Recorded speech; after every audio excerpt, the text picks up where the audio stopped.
any hairspray? Well, let's get started. For this experiment, you will need a jar with a lid, about 1/3 of a cup of hot water, ice, and hairspray. Start off by pouring the hot water into the jar. So that's 1/3 cup of hot water. Next, swirl it around a bit to warm up the sides of the jar. Turn the lid upside down and place it on the top of the jar.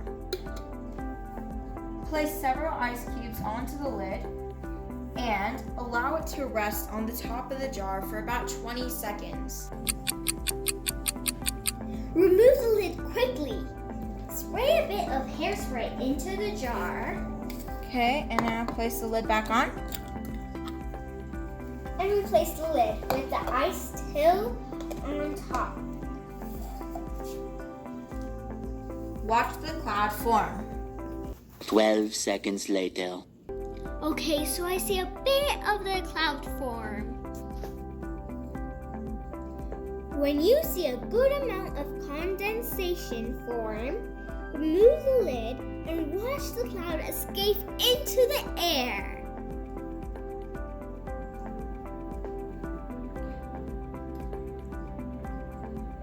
Whoa! Oh! Can you see it? That's cool. There you have it, folks. Your cloud in a bottle. Wow, that was fun. How does it work?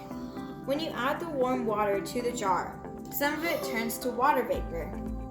The water vapor rises to the top of the jar where it comes into contact with cold air, thanks to the ice cubes on top. Water vapor condenses when it cools down. However, a cloud can only form if the water vapor has something to condense onto. In nature, water vapor may condense onto dust particles, air pollution, pollen, volcanic ash, etc. In the case of this activity, the water vapor condensed onto the hairspray. Wow, I never knew that. Looks like I learned something new. Whoa, look. Whoa! If you like this video, please like, share, and subscribe.